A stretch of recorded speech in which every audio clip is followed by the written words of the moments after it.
Მოსკოვის ქართული სცენარი. Кто такая тетя Нина из Тбилиси? Не знаешь? Нет. И я не знаю. Როგორ ითარგმნება რუსული წიოწია? ბიცოლა დეიდის დაძახება დიდად არ მომეწონა. დეიდა ბიცოლა და შეფიცულები. შეფიცეთ მინდა პორფირეს ხატს.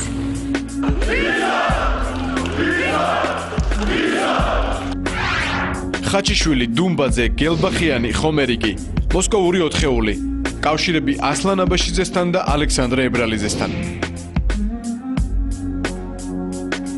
რატომ უარყოფს ნინო ბურჯანაძე ეროვნულ სარწმუნოებრივ მოძრაობასთან კავშირს? მე ვერაფერს ვერ გეტყვით ამ ორგანიზაციის შესახებ. ნამდვილად შემიძლია გითხრათ, რომ მათ შესახებ ჩვენ არაფერი არ ვიცოდით და არც ვიცით რეალურად. და რატომ არ აინტერესებს მას სად არის მაისის აქციების მთავარსარდალი მეუღლე? არ შემდგარი რუსული მაისი და ოქროაშვილის რუსული კვალი. არის თუ რა თავდაცვის ყოფილი მინისტრი ჯაშუში. უნდა დასრულდეს თუ არა რადიკალების და ექსტრემისტების ეპოქა ქართულ პოლიტიკაში. რას ფიქრობს ხალხი? ამათ რომელს აქვს რამე სათქმელი საერთოდ ქართულ პოლიტიკაში? ამათი ადგილი ქართულ პოლიტიკაში არ არის. ეს ხალხი არ მართალიანია. ჩვენ წინააღმდეგ, საქართველოს წინააღმდეგ, ჩემ წინააღმდეგიც გამოვიდნენ. Borcha kino, konчилось кино.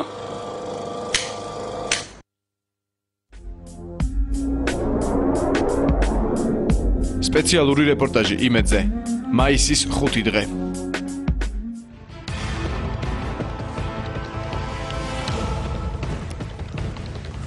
საღამო მშვიდობის დღეს შაბათია ტრადიციულად ამ სტუდიაში ვხვდებით ერთმანეთს გადაცემაში სპეციალური რეპორტაჟი მე ლაშა ხარაზიშვილი ვარ. აგვისტოს 5 დღის თბილისურ პრემიერამდე ზუსტად 1 დღე დარჩა. ქართული და არა მარტო ქართული მაყურებელი რენი ჰარლენის ფილმით სიმართლეს რუსული აგრესიის შესახებ კიდევ ერთხელ გაიგებს. ეს ფილმი ფაქტობრივად გზავნილია ცივილიზებული მსოფლიოსათვის, რომ საერთაშორისო საზოგადოებამ გაიგოს რა მოხდა სინამდვილეში 2008 წლის აგვისტოში.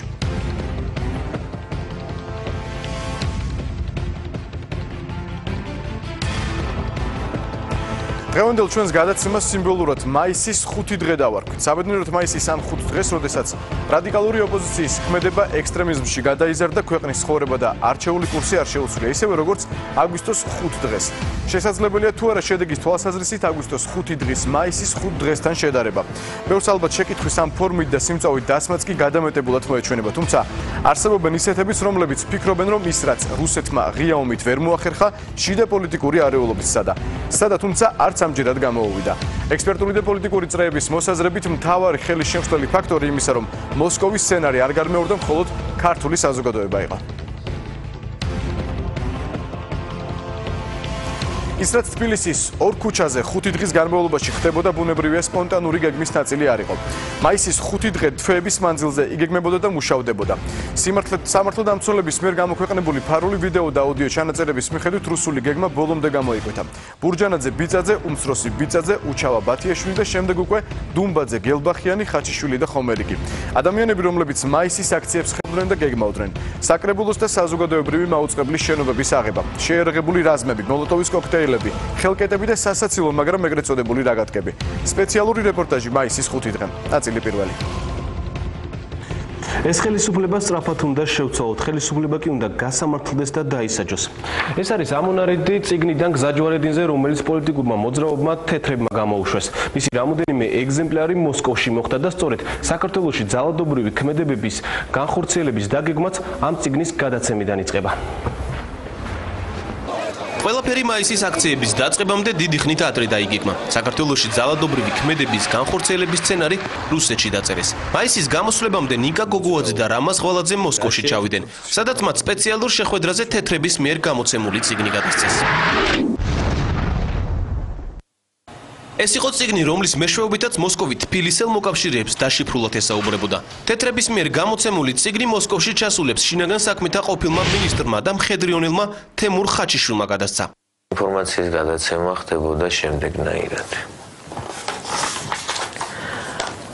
მაგალითად გადასაცემია სახელი ნიკა. ვიღებთ ანუ წერთ 5, ანუ გვერდი 5. 1/19, ანუ პირველი სტრიქონი, მე-19 ასო, რომელიც არის ენი და ასე შემდეგ. რის შემდეგაც გამოდის სიტყვა ნიკა. შეხვედრა, სადაც წიგნის გადაცემა მოხდა თბილისიდან ჩასულების გარდა რომან დუმბაძე, ვალერი გელბახიანი, ვლადიმერ ხომერიკი და თემურ ხაჩიშვილი ესწრებოდნენ. სწორედ ამ შეხვედრაზე გადაწყვეტა, რომ საქართველოში უნდა შექმნილიყო საზოგადოებრივი პოლიტიკური ორგანიზაცია სახელად ეროვნულ-სარწმუნოებრივი მოძრაობა. მისი ფუნქცია კი ბურჯანაძე ბიწაძის დახმარება იქნებოდა.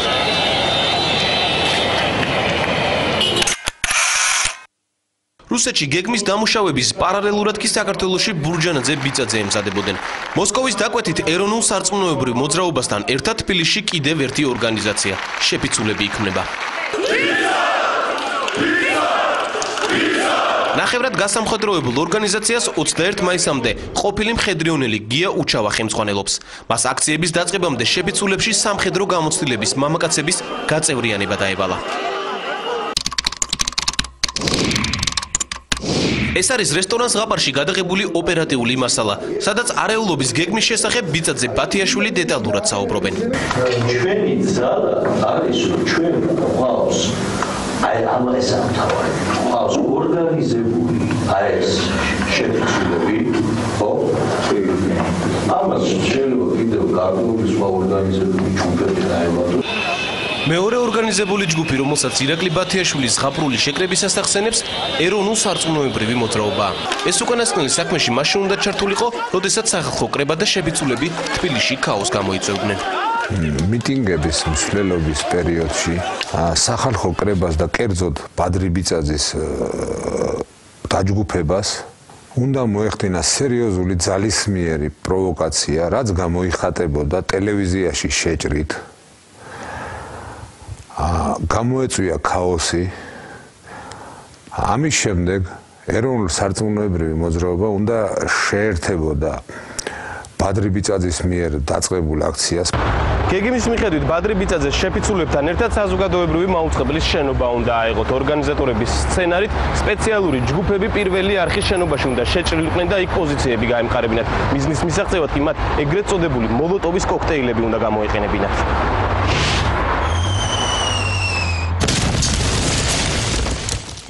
მეორე ობიექტი, რომელიც სახალხო კრების აქტივისტებს უნდა აეღოთ, საკრებულოა, ისევე როგორც პირველ შემთხვევაში, აქაც წინასწარ მომზადებული ჯგუფების შენობაში უნდა შეჭრილიყვნენ და პოზიციები გაემყარებინათ. წამოიჭრა საკითხი, რომ საჭირო შემთხვევაში გამოხდარიყო შეჭრა ტელევიზიაში და საკრებულოს ტერიტორიაზე. და ეს სადაც აქ იქნებოდა გამოყენებული მოლოტოვის კოქტეილები, მანქანებისა და ტექნიკის დასაწყობად სამართალდამცავი ორგანოები, როგორც მოვიდოდნენ ამ დანაშაულის აღსაკვეთად. თბილისის პარალელურად ბათუმში არეულობის გეგმაც მუშავდებოდა. აჭარაში მიმდინარე დესტაბილიზაციის ორგანიზებას დედაქალაქის მსგავსად ბადრი ბიწაძე ხელმძღვანელობს. თბილისისგან განსხვავებით ბათუმში ბურჯანაძე ბიწაძის სახალხო კრების, შეფიცულების და ეროვნულ-სარწმუნოებრივი მოძრაობის აქტივისტებმა ტელევიზიის შენობაზე იერიშის მიტანას სცადეს.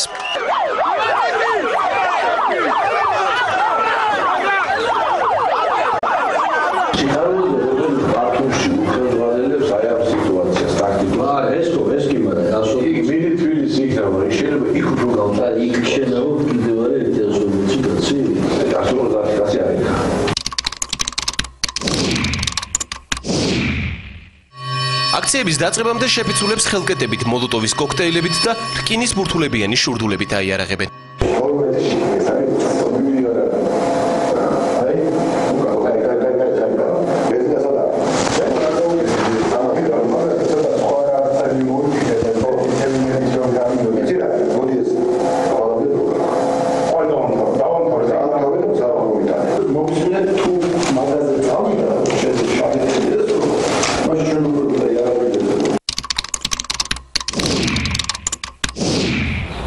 აქციების დაწყებამდე 2 დღით ადრე გია უჩავა სახალხო კრების ოფისში შეფიცულებთან კიდევ ერთ ინსტრუქტორს გადის.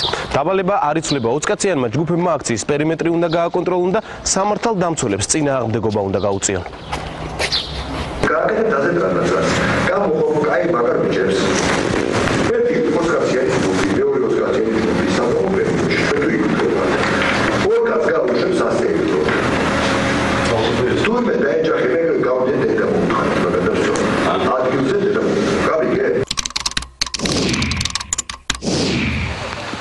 21 მაისს ყველაფერი გეგმის მიხედვით დაიწყო. ამ დღიდან სცენარს უკვე ბადრი ბიწაძე მეთაურობს. აქციის წევრები თავისუფლების მოედანზე იკრიბებიან. მაშინ, როდესაც ბურჯანაძე ბიწაძეს შეკრებილებს წინ მიუძღვებიან, მოსკოვი თბილისში მიმდინარე მოვლენებით ინტერესდება. რუსეთში დამუშავებულ ნიკა გოგოაძეს პაატა მოდებაძე უკავშირდება. შეიძლება გადაირიო იმდენი ხალხია და კიდე მოდიან. სერიოზულად? კი. აუ, ამის ცვლა რო ვიცოდე, ის გენიოსი ვიქნებ. ამ ხალხის გაჩერება არ შეიძლება, უნდა დაიკავონ შენობები. კონკრეტული დავალების მიღების შემდეგ საკრებულოს შენობაში შესვლა ვერ მოხერხდა მიზნის მისაღებად საკმარისი ხალხი არ შეიკრიბა. საკრებულოს შენობის აღება გადაიდო. აქცია თავისუფლების მოედანს ტოვებს. ცოტა ხანში აქციის წევრები კოსტაბას 68 ნომერში ინაცვლებენ. ტელევიზიის წინ მონტაჟდება სცენა. საფრანგეთიდან სპეციალურად ჩამოყვანილი ტრაილერიდან კი აქციის წევრებს ხელკეტებსა და ეგრეთ წოდებული მოლოტოვის კოქტეილისთვის საჭირო საწვავს ურიგებენ. თუმცა ხალხის სიმცირის გამო პირველი არხის წინ ისევ უმოქმედობაა. ეგენი კი აგერ დგანან მხარად, მაგრამ უმოქმედობაა სერიოზული.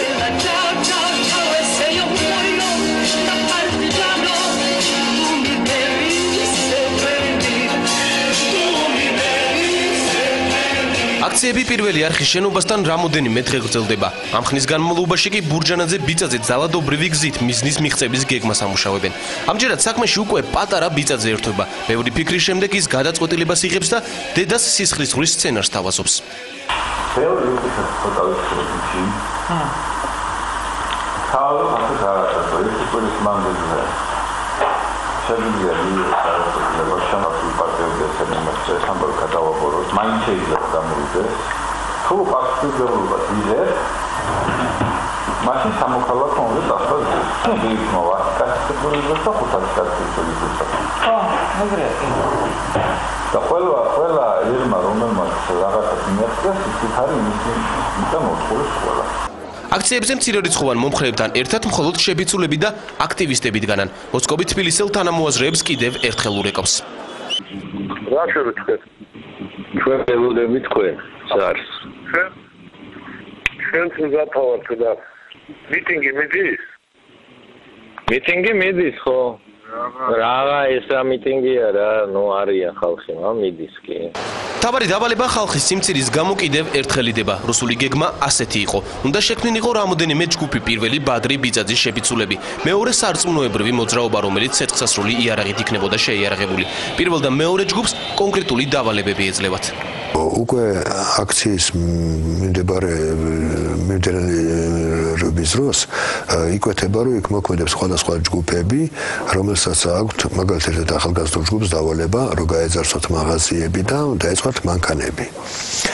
აქვე მოდის ინფორმაცია, რომ აქციის გარეთ არის შეიარაღებული დაჯგუფება, შეიარაღებული ცეცხლსასროლი იარაღით, რომელიც საჭიროების შემთხვევაში შემოვა აქციის ტერიტორიაზე და ცეცხლს გაუხსნის სამართალდამცავ ორგანოებს. მას შემდეგ, რაც თბილისში სიტუაცია დაიძაბებოდა და წინასწარ მომზადებული ორი ჯგუფი დესტაბილიზაციას მოახსენდა, საქმეში უკვე მესამე ძალა ერთვებოდა, რომელსაც მოსკოვიდან პირადად თემურ ხაჩიშვილი ხელმძღვანელობდა. სავარაუდოდ მესამე ჯგუფი ოკუპირებული რეგიონიდან უნდა გადმოსულიყო და თბილისზე მძიმე შეიარაღებით უნდა წამოსულიყო. ბიწაძე ხაჩიშვილის შეთანხმების მიხედვით შებიცულები იგოეთში უნდა ჩასულიყვნენ და იქ გადმოსულებს უნდა დახვედროდნენ. თემურ ხაჩიშვილის და ბადრი ბიწაძის შეთანხმებით ჩვენ გქონდა მითითება, რომ უნდა შეუერთებოდით აქცია ნინო ბურჯანაძის დაწყებულ აქციებს და მოგვეხთინა პროვოკაცია. აგვეღო შენობები და დაგვეწვა. რის შემდეგაც საქმე შეერთებოდა თემურ ხაჩიშვილი თავისი შეიარაღებული რაზმით ბადრი ბიწაძეს და თემურ ხაჩიშვილის შეთანხმებით უნდა ჩასულიყვნენ იგოეთში შეფიცულები და შეერთებოდნენ გადმოსულ ხაჩიშვილის შეიარაღებულ რაზმს და უნდა წამოსულიყვნენ თბილისში.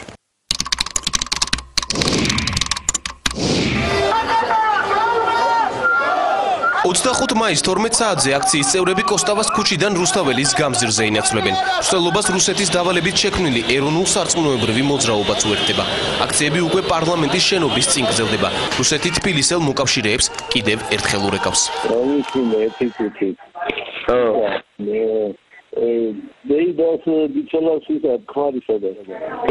დეიდა ბიჭულას ქმარი არ ვიცი სადღაც ქალაქში ეგდება. ეხლა მაგ და ნახოთ თემოლოგია. აქციის ორგანიზატორები რუსთაველზე მიზან მიმართულად მიდიან. მეორე დღეს აღლუმი უნდა ჩატარდეს. შეფიცულების ნაწილი გამზზე რჩება და ისინი პერიმეტრს აკონტროლებენ. ეროვნულ სარწმუნოებრივი მოძრაობა კი ქალაქიდან გადის და ყინწვისში მაგრდება. ისინი იგოეთში მესამე ჯგუფთან შეხვედრის საბოლოო ბრძანებას ელოდებიან. რა არის ბატალიონი თუ მესვრის? ხო. პირველი რიელი ჩავიცილებ და მე დავიწყე და რუსეთთან გააკეთე ურთიერთობა. დედაშვილის საუბრიდან ირკვევა, რომ სიტუაციის გართულების შემთხვევაში მათ გრუს სპეცნაზი უნდა დახმარებოდა, თუმცა გეგმა ჩავარდა.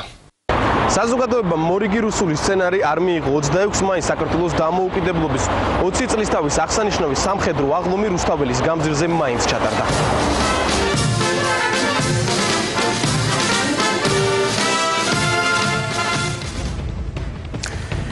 ის რომ ოპერატიული და ვიდეო აუდიო მასალების მთავარი გმირები ბურჯანაძე და ბიწაძე იყვნენ, ალბათ არავის გაკვირვებია, მაგრამ ბევრისათვის შესაძლოა მოულოდნელიც იყო კიდევ ერთხელ იმ ადამიანების დასახელების და გვარების გაგება, ვინც ქართულ პოლიტიკას და საზოგადოებას დიდი ხანია დაავიწყდა.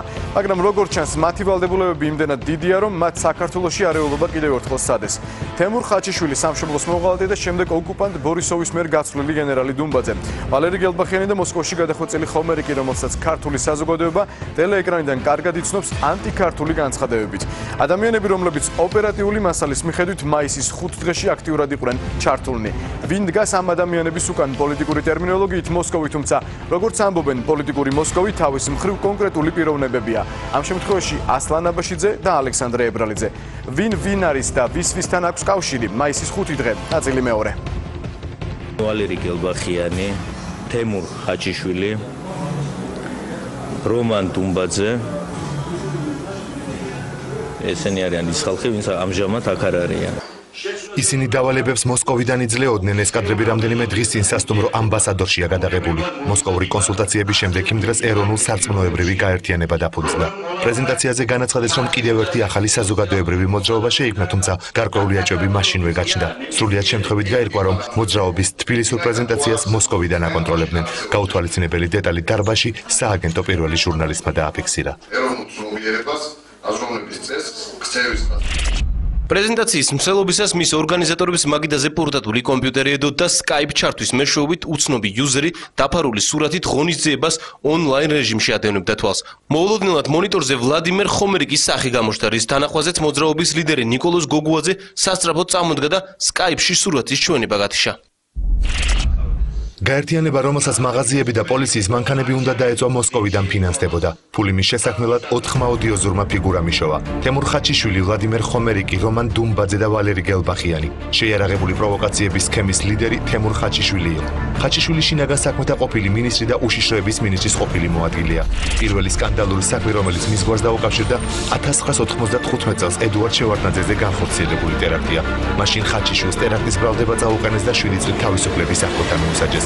2002 წელს უშიშროების ყოფილი მაღალჩინოსანი შევარდნაძემ შეიწყალა. ციხის საქმიდან ხაჩიშვილი პირდაპირ პოლიტიკაში წავიდა და გაერთიანება ცენტრისტები ჩამოყალიბდა.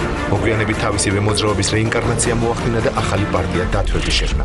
ამ გაერთიანების პოლიტიკური პლატფორმა რუსეთთან დაახლოებაზე გადიოდა. რუსეთთან ომის შემდეგ ხაჩიშვილი საქართველოსთან გაიქცა და მოსკოვში გადავიდა. რუსული პოლიტიკური ამბიციები მან პირველად გერმანულ გაზეთ შპიგელს გაუმხილა და თქვა, რომ ახალი მისია სააკაშვილის ხელისუფლების შეცვლა იყო. ბრალი ოფიციალურად არ დადასტურებია, თუმცა ხაჩიშვილის გვარს ეროვნულ დემოკრატიული მოძრაობის ლიდერზე გია ჭანტურიაზე თავდასხმასაც უკავშირებენ. მხედრიანში ყოფნის დროს ხაჩიშვილს ჭანტურიასთან დაძაბული ურთიერთობები ჰქონდა. ხაჩიშვილი ასლან აბაშიძის ახლო მეგობარია. სწორედ ბათუმური შეხვედრებიდან იცნობს ის კარგად ეროვნულ სარწმუნოებრივი მოძრაობის კიდევ ერთ ლიდერს რომან დუმბაძეს. დუმბაძემ მაშინ აჭარაში მინი სამხედრო ამბოხი მოაწყო. 25 მოტომცროლელი ბრიგადის მეთაურმა ქვეყნის მთავარსარდლის მიხეილ სააკაშვილის ბრძანებების შესრულებაზე უარი განაცხადა და ასლან აბაშიძეს დაემორჩილა. ცნობილი რევოლუციის შემდეგ დუმბაძე დააკავეს და სამშობლოს ხალხისთვის 17 წელი მიუსაჯეს. ხანძლივ პატიმრობას ის ძველმა მეგობარმა გენერალმა ბორისოვმა გადაარჩინა. 2008 წლის აგვისტოს ოკუპაციის დროს დუმბაძე ბორისოვმა 12 ქართულ ჯარისკაცში გაცვალა. ამის შემდეგ გენერალი დუმბაძე საცხოვრებლად მოსკოვში გადავიდა და პირველივე ინტერვიუში თქვა, რომ სამხედრო გამოცდილებას საქართველოში დასაბრუნებლად გამოიყენებდა.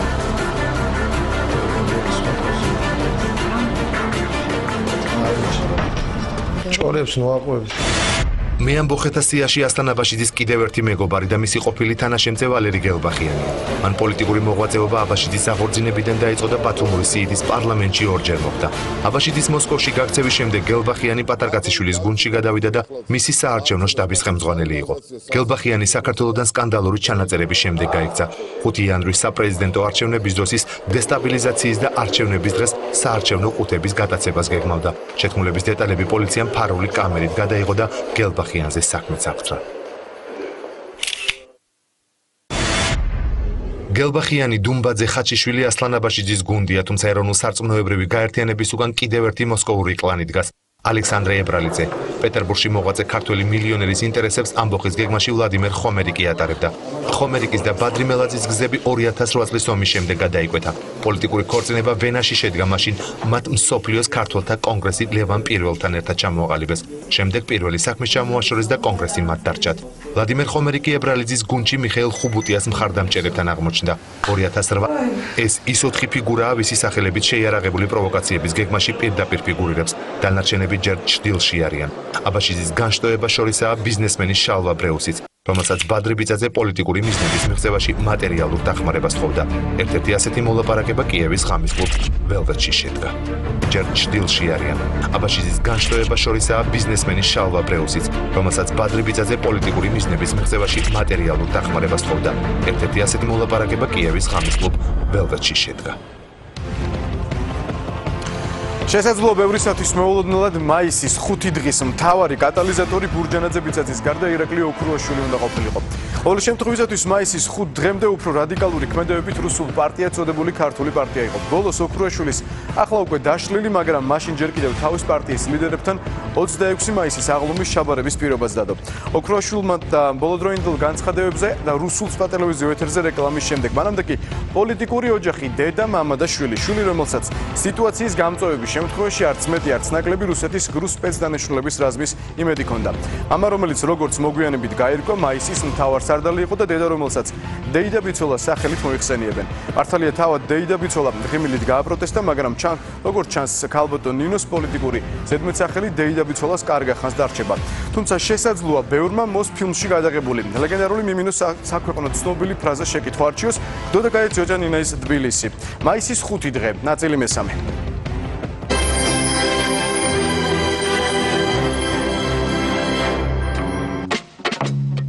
ეს 34 წლის წინ საბჭოეთის დიდ ეკრანებზე გამოსული ლეგენდარული კინოფილმი მიმინოა. ამ სურათს ჩვენს დღევანდელ რეპორტაჟთან ალბათ საერთო არაფერი ექნებოდა, რომ არა ერთი რიტორიკული შეკითხვა, რომელიც ამავე φιλმში ისმება, თუმცა პასუხგაუცემელი რჩება. Кто такая тетя Нина из Тбилиси? Не знаешь? Нет. მსახიობ ვლადიმერ ბასოვის გმირის მიერ დასმულამ შეკითხვას მნიშვნელოვანი კონკრეტიკა აკლია. რუსულ-ქართულ ლექსიკონში ვკითხულობთ, რომ სიტყვა ძოძა ქართულად არაერთაზროვნად ითარგმნება, ვინაიდან ნიშნავს დეიდას, ბიცოლას და მამიდასაც კი. ვინ არის წოჭა ნინა თბილისიდან? ამ შეკითხვაზე ალბათ ყველაზე საინტერესო პასუხი 34 წლის შემდეგ ისევ მოსკოვში გასცეს. დეიდა ბიცოლას ქმარი არ ვიცი სადღაც ქალაქში ეგდება. დეიდა ბიცოლას ქმარი ბიძია ბადრია. ის ალბათ ახლაც სადღაც ქალაქშია, რომელ ქალაქში სათქმელად რთული, თუმცა წარმოსადგენად ადვილია. იყო დრო, როდესაც ბადრი თბილისში სასწავლებლად ჩამოსული ერთი ჩვეულებრივი ცხრუკვეთელი ბიჭი იყო. თუმცა თერჯოლის რაიკომის მდივნის ანზორ ბურჯანაძის ერთადერთი ქალიშვილის გაცნობის შემდეგ მისი ცხოვრება კარდინალურად შეიცვალა. სტუდენტ ნინოსთან დაქორწინების შემდეგ წყვილი საცხოვრებლად მოსკოვში გადადის. თბილისში დაბრუნებულებს კი მათი მთავარი პროტეჟე, უკვე ფქვილის მაგნატის სტატუსით სარგებლობს. პურის ბიზნესის ხელში ჩაგდების შემდეგ ანზორ ბურჯანაძის ქალიშვილს ფქვილის პრინცესაც კი შეარქვეს. უხარისხო პურმა ბურჯანაძეებს დიდი ფული მოუტანა. ფული კი იმდროინდელ საქართველოში პოლიტიკური კარიერის გასაკეთებლად ლამის მთავარი წინაპირობა იყო. ნინოსა და ბადრის თავბრუდამხვევი აღმავლობა სწორედ აქ იწყება. იმდროინდელ პრეზიდენტ შევარდნაძესთან დაახლოებული ოჯახის ფუფუნებაში გაზრდილი ქალიშვილი მალე პარლამენტის, მისი მეუღლე კი სასაზღვრო პოლიციის თავმჯდომარეობას აღწევენ. ხელისუფლების ხავერდოვანმა ცვლილებამ უამრავი სიახლე, მათ შორის ძველი სახეების ახლით ჩანაცვლებაც მოიტანა. თუმცა ეს არ ეხება ნინო ბურჯანაძეს. ის 2003 წლის ნოემბერში სააკაშვილის რევოლუციონერთა ჯგუფს უერთდება და შედეგად თანამდებობას ვარდების რევოლუციის შემდეგაც ინარჩუნებს. ამ და შემდგომ პერიოდში ბურჯანაძეს პრეზიდენტის მოვალეობის შესრულება ორჯერ უხდება. ეს გამოსვლა 2007 წლის 9 ნოემბრით თარიღდება. ამ დროს ქვეყანაში კრიზისული პერიოდია და საგანგებო მდგომარეობაა გამოცხადებული. ბურჯანაძის სიტყვის მოსმენისას მაყურებელი გარკვეულ პარალელებს დაინახავს. კარგად და ყურადღებით ნახეთ და მოისმინეთ ის კადრები, რომელიც იყო, ჩვენ კიდევ ბევრ სხვა მასალას მოგაწვდით და კარგად დაუფიქრდით იმას, რა საფრთხე ელოდა ჩვენს ქვეყანას. ეს იყო მცდელობა ცალკეული პოლიტიკური ძალების მხრიდან ხელისუფლების და ქვეყნის დაშანტაჟებისა და ნებით თუ უნებლიეთ ძალიან ბევრი ადამიანი აღმოჩნდა ჩართული იმ პროცესებში, რომელსაც ძალიან კონკრეტული გვარი და სახელები მართავდნენ. მხოლობითში შეიძლება და მრავლობითში შეიძლება ამის თქმა. ძალიან კონკრეტული ქვეყნის ინტერესში შედიოდა ეს და ძალიან კონკრეტული ძალების ინტერესში შედიოდა ის, რომ ქვეყანაში ყოფილიყო არასტაბილურობა და ქვეყანაში ყოფილიყო სერიოზული საფრთხე მომავალი განვითარებისა. არიან ადამიანები და არიან პოლიტიკური ძალები, რომლებთანაც მე და ჩემი კოლეგები დიალოგს არ გარუმართავთ. ესენი არიან ის ადამიანები, ვინც მხილებულნი არიან და ვინც მეჭმიტალნიუნი არიან კონკრეტულ სპეცსამსახურებთან თანამშრომლობაში. ამ ადამიანებთან ჩვენ სალაპარაკო არაფერი არ აქვს. წარმოიდგენდა თუ არა ამ დროს ნინო ბურჯანაძე, რომ თანამდებობა დაკარგული ძალაუფლების დაბრუნებისთვის მოსკოვიდან დაიწყებდა ბრძოლას, რთული სათქმელია.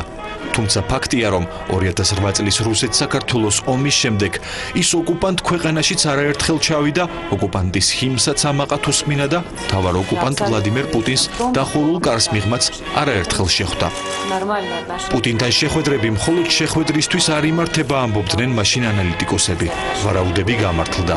ბურჯანაძე ბიწაძეები გადამწყვეტ ბრძოლაში ჩაებნენ და გარდა მტეხი ცვლილებების თარიღად მაისი გამოაცხადეს.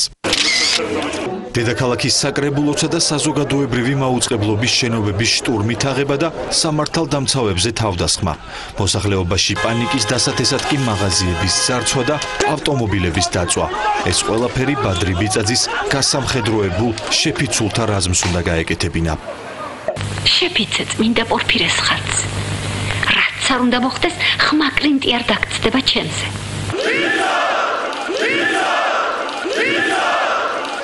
თუმცა მოსკოვის თამაში თავიდანვე მარცხისთვის იყო განწირული.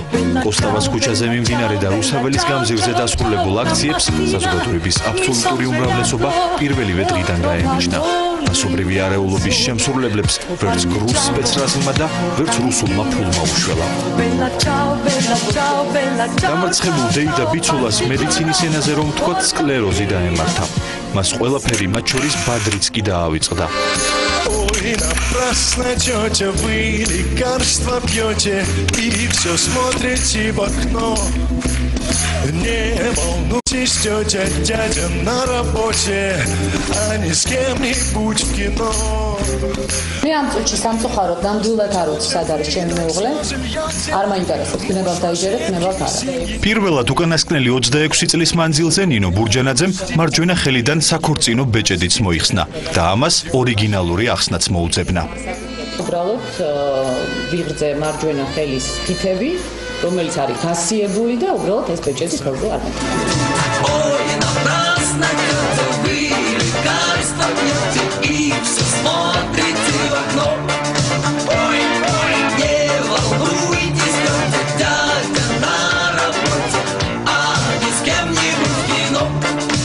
ოჯახურთან ერთად დეიდა ბიცოლამ პოლიტიკური მეხსიერებაც დაკარგა. მეუღლის გარდა ბურჯანაძეს საკუთარი თანამებრძოლებიც დაავიწყდა.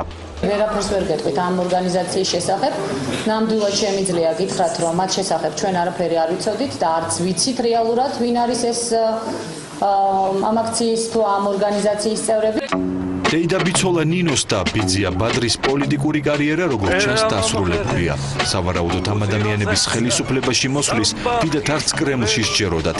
ამის დასტური უკვე ნახსენებ რიტორიკულ შეკითხვაზე იმავე მოსკოვში გაცემული პასუხი გამოდგება. Кто такая тетя Нина из Тбилиси?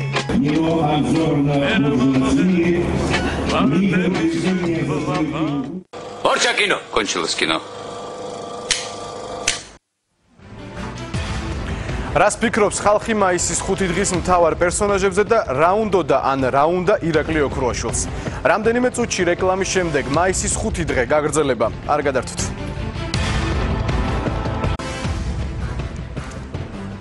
ჩვენ ბრუნდებით პირდაპირ ეთერში, ეს არის სპეციალური რეპორტაჟი. რა როლი ჰქონდა ირაკლი ოქრუაშვილს მაისის 5 დღეში? ბევრისათვის ალბათ არანაირი, თუმცა ფაქტია, რომ 25 მაისის ჩამოსვლის შესახებ ინფორმაციის გავრცელება სოზარ სუბარის ან ეროსე კიტმარიშვილის მოგონილი არ იყო. ჩამოსვლის სომახიან დაანონსებას წინ რამდენიმე საგაზეთო და სატელევიზიო ინტერვიუ უძღოდა, თუმცა რაც მაისის 5 დღის შემდეგ მოხდა, ალბათ არავის ეგონა. ოქრუაშვილის გამოჩენა რუსეთის პირველ არხზე და არა მხოლოდ უბრალო გამოჩენა, სკანდალური ინტერვიუ, რომელსაც პოლიტიკურ და ექსპერტულ წრეებში უბრალოდ ჯაშუშის ინტერვიუ უწოდეს. რა მიზანს ისახავდა ან ჯერაც ისახავს ოქრუაშვილის საუბარი რუსულ მედიასთან და რისთვის ჩამოდიოდა თავდაცვის ექს-მინისტრი საქართველოში? ან საიდან უნდა შემოსულიყო ის თბილისში? ან იქნება არც უნდა ჩამოსულიყო და ოკუპირებულ ტერიტორიიდან უნდა დაკვირვებოდა 25 მაისის შემდეგ მოვლენების განვითარებას. ოქრუაშვილის როლი მაისის 5 დღე, ნაწილი მეოთხე. 25-ში გამოაცხადოთ გადამწყვეტი ბრძოლა, როდესაც დამთავრდება სააკაშვილის ხელისუფლება. გამოაცხადოთ მრისხანების დღე. 25 მაისს ქართული პარტია მრისხანების დღეს მრისხანეთ და აქტიურად აანონსებდა. სწორედ ამ დღეს უნდა ჩამოსულიყვნენ მოსკოვიდან კრემლის სერვისრები. როგორც იკვეთებოდა, ოქრუაშვილს საქართველოში არეულობის შესაქმნელად მნიშვნელოვანი როლი უნდა შეესრულებინა. ყოფილი თავდაცვის მინისტრი მოსკოვიდან საკმაოდ თამამ განცხადებებს აკეთებდა. მისი მეგობრები კი უკვე 26 მაისის აღლუმის ჩასაბარებლად ემზადებოდნენ. პირობას ვაძლევთ ხალხს, 25 მაისი იქნება ბოლოდღე ხელისუფლების. 25 მაისს მე ჩემს მეგობრებთან ერთად ვბრუნდები საქართველოში, რათა დავამთავროთ ეს რეჟიმი ერთხელ და სამუდამოდ. შემიძლია დაგვიდეთ, რომ 25 მაისს იქნება საქართველოში და 25 მაისს იქნება ბოლოდღე ხელისუფლების. მე 25-ში აუცილებლად ჩამოვალ საქართველოში. მე 25 მაისს ვიდგები ჩემი ხალხის გვერდზე და ეს პირობას ვაძლევ ჩემ ხალხს, ჩემ საყვარელ ხალხს. 20 მაისს ჩვენ ჩავიბარებთ აღლუმს, მაგ ნაძირალების გარეშე. ქართული პარტიის ლიდერი მის თანაგუნდელებს სამოქმედო გეგმასთან დაკავშირებით არანაირ ინფორმაციას არ აწვდიდა. ამ თემაზე მედიასთან არავინ საუბრობს, მაგრამ პოლიტიკური კონსულტაციების დროს გამოჩნდა, რომ ოქრუაშვილის მიზნებზე და მისი მიღწევის კონკრეტულ მეთოდებზე მისმა უახლოესმა გარემოცვამ არაფერი იცოდა, რის გამოც ბურჯანაძის და ქართული პარტიის ერთობა ვერ შედგა. მრისხანების დღე ჩავარდა. არც ოქრუაშვილი და არც აღლუმის ჩასაბარებლად მომზადებული მისი თანაგუნდელი კოტე გოგელია თბილისში არ ჩამოსულან. ამის მიზეზი რუსული ძალის თბილისელმა წარმომადგენლებმა საგანგებო ბრიფინგზე შეწუხებული და დაბნეული სახეებით განმარტეს. განსაკუთრებით მძიმე იყო ჩვენთვის, აქტიურს ვართ იმ ადამიანებისთვის, აქ შეგულისხმობ საქართველოს, ირაკლი ოქრუაშვილის დარწმუნება, რომ უარი ეთქვა საქართველოში შემოსვლაზე, მაგრამ ეს იყო ჩვენი კატეგორიული მოთხოვნა და ის იძულებული გახდა დამორჩილებოდა პარტიის პოზიცია. მაგრამ ყოფილმა თავდაცვის მინისტრმა თავის სიმხდალის გამართლება ისევ სუბარის საშუალებით სცადა. ნინო ბურჯანაძემ გამოაცხადა, რომ 25 მაისს სახალხო კრება სხვა ადგილას თავისუფლების მოედანზე გამართავს აქციას. ამასთან, როგორც ქალბატონმა ნინო ბურჯანაძემ, ისე სახალხო კრების წარმომადგენლებმა კაფიოდ განაცხადეს, რომ მათ აქვთ გარკვეული ეჭვები ირაკლი ოქრუაშვილთან დაკავშირებით. ყოველივე ამის გამო მიგვაჩნია, რომ ერთმანეთის პარალელურად ორი აქციის გამართვით საზოგადოებაში დაბნეულობას შევიტან და ამიტომ მივიღეთ ჩვენთვის ძალიან მძიმე გადაწყვეტილება. ჩვენ გავაუქმეთ 25 მაისს ალავრის მოედანზე დაგეგმილი აქცია და შესაბამისად სახალხო კრებასთან ნინო ბურჯანაძეს ხელს არ შეუხლით მათი გეგმების განხორციელებაში. ქართული პარტიის წევრებისგან განსხვავებით თბილისში ოქრუაშვილის არ ჩამოსვლის მიზეზად საზოგადოების მხრიდან მისი და ქართული პარტიის იგნორირებას ასახელებენ.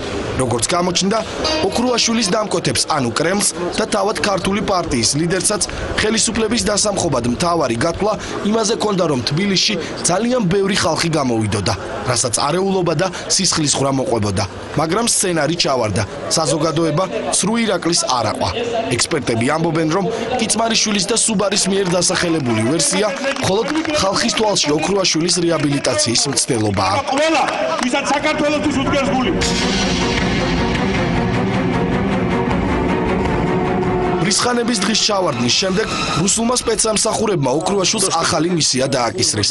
მან ფილმში კავკასიური გეგმა მეტასტაზები მთავარი როლი შეასრულა, რაშიც ანის ვალი გაისტუმრა, რომელიც რევოლუციის შეუსრულებლობისთვის დაედო, ან პირიქით, ახალი როლისთვის სოლიდური გასამრჯელო მიიღო.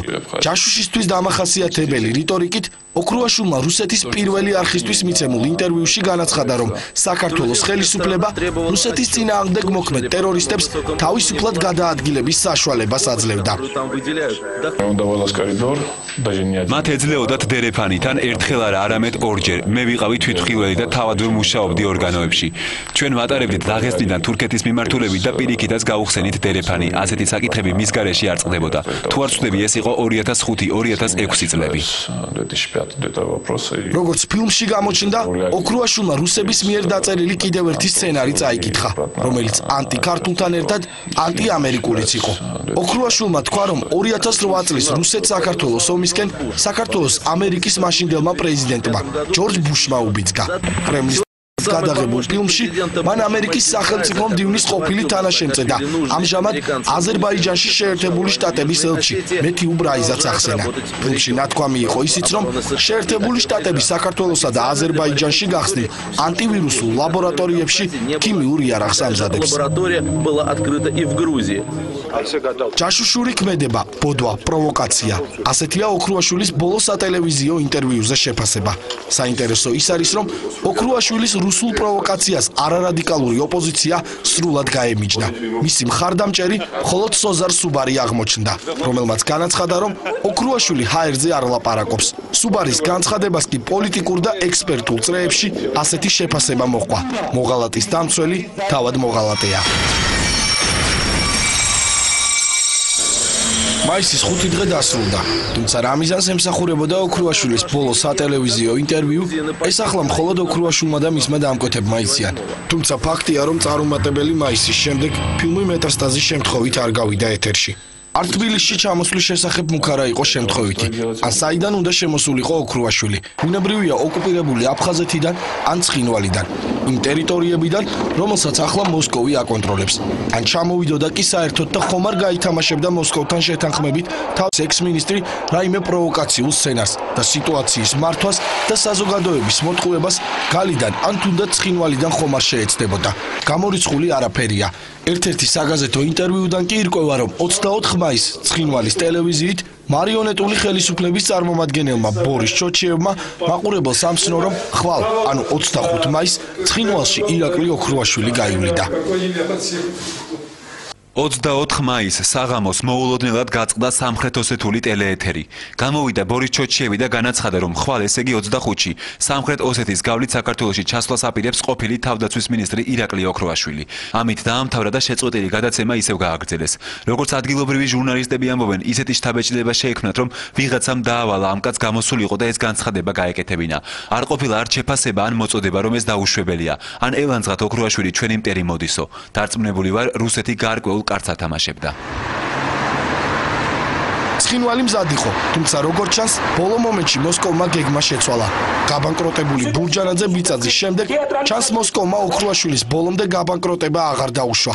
როგორც გამოჩნდა, მის კარts სხვა თამაში გამოიყენებენ, თუ ასეთი თამაში საერთოდ შედგა. რას ფიქრობს ხალხი, რას ფიქრობს საზოგადოება მაისის 5 დღეზე, ამ დღეებში მთავარ პერსონაჟებზე და პოლიტიკურ ფიგურებზე, რომლებმაც როგორც ამბობენ, რამდენჯერმე სცადეს პროვოკაცია, მაგრამ არ გამოუვიდათ. მისი მიზეზიც მხოლოდ და მხოლოდ საზოგადოებაა.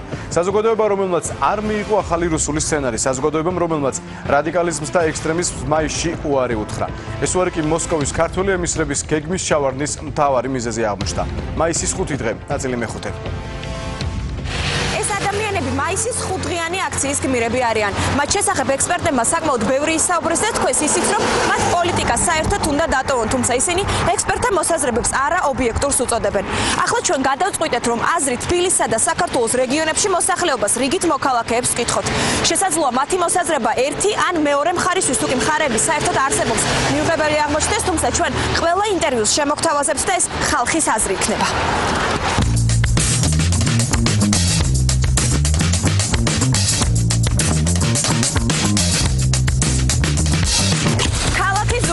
ადგილი, სადაც 2008 წლის აგვისტოში რუსული ტანკები იდგა.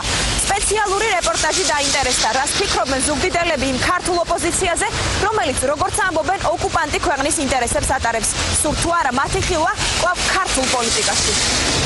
აი ამ პოლიტიკოსებზე, რომლებიც აქციების ორგანიზატორები იყვნენ, რას მოიტყვით? სულ თუ არა, რომ კვლავ იხილოთ პოლიტიკაში ისინი? არა, ნამდვილად. რატო? არა. უნდობლობა ალბათ. სულად მისახებად არ. სულ თუ არა, რომ იხილოთ ისე პოლიტიკაში ეს ადამიანი? ნამდვილად არ არის სასურველი ჩემთვის.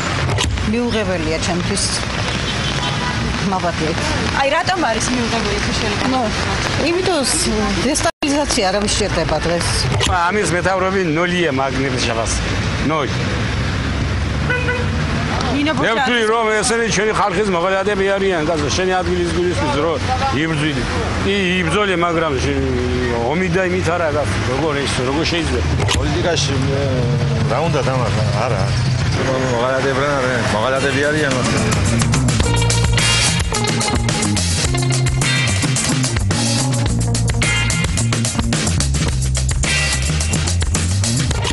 შემდეგ გადმოვინაცვლეთ ფოთში, ქალაქში, რომელიც აგვისტოს ომის დროს გორთან ერთად ყველაზე მეტად დაზარალდა. 2008 წელს დაიბომბა ფოთის პორტი. იგივე კითხვით ქართულ ოპოზიციაზე ჩვენ ფოთელებსაც მივმართავთ. უარყოფით ყველაფერი, რაც შეეხება ამათ.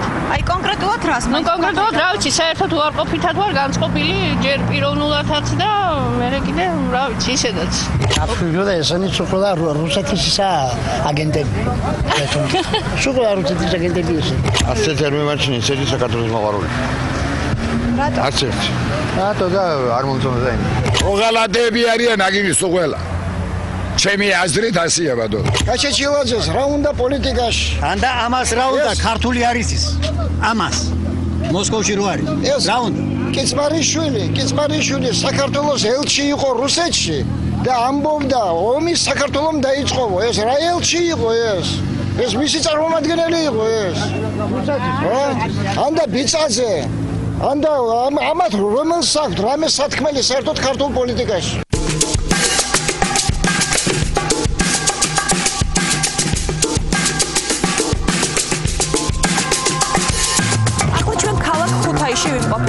მაისის აქციების ორგანიზატორი ნინო ბურჯანაძის მშობლიურ მხარეში. საინტერესოა, რას ფიქრობენ და რას ამბობენ რიგითი ქუთაისელები, როგორ აფასებენ ისინი მათი ყოფილი მაჟორიტარის პოლიტიკურ ნაბიჯებს. ძალიან დიდი დანაშაული ჩაიდინეს. კანონი საქართველოს გადარჩენილია ყველაფერი. ძალიან ცუდი. ესენი საქართველოს შვილები არ არიან, მტრები ყოფილარიან. ბურჯანაძე ქუთაისელია, უღალატა ქუთაის უღალატა საქართველოს და არ მოწონს ბატონო. რატომ უღალატა? ახლა კეთილი აქვს, ვარ რუსული ვარია. რა გვარი აქვს? ბურჯანოვი. ესენი არც თერ არის პოლიტიკოსები.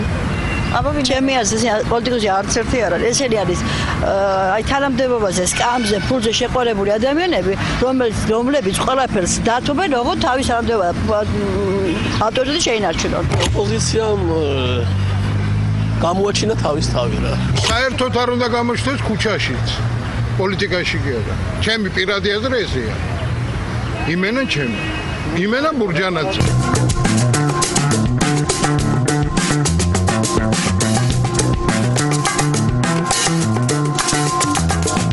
ეს კი ქალაქი გორია.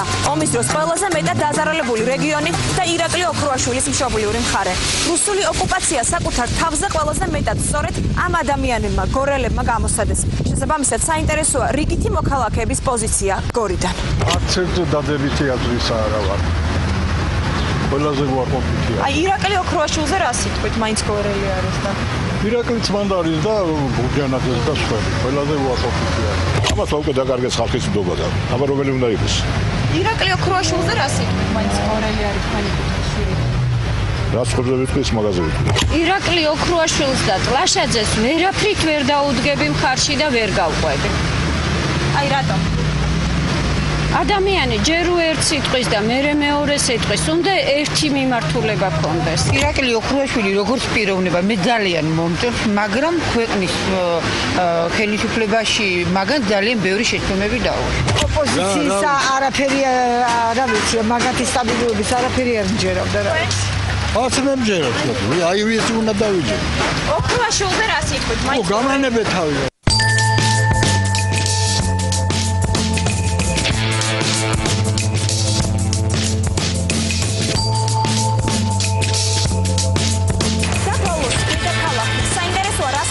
თბილისელები იმ პოლიტიკოსებზე, რომელთა საპროტესტო აქციებიც რამოდენიმე დღის წინ დასრულდა. როგორ უნდა გაგრძელდეს ქართული პოლიტიკის არსებობა ხვალ მათთან ერთად თუ მათ გარეშე? არ ვეთანხმები ამათ აზრებს. აი კონკრეტულად რატომ?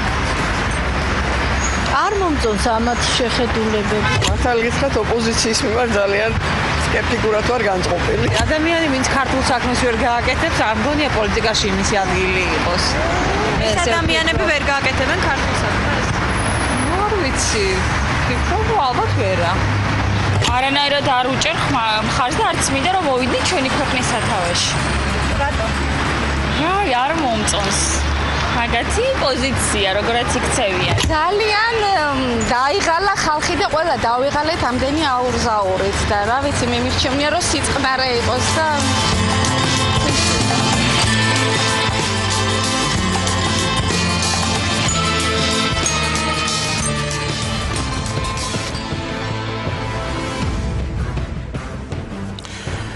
ხვალ 5 ივნისია, ხვალ აგვისტოს 5 დღის თბილისური პრემიერა გაიმართება. ჰოლივუდის ამ ქართული ფილმით მსოფლიო კიდევ ერთხელ გაიგებს სიმართლეს 2008 წლის აგვისტოზე.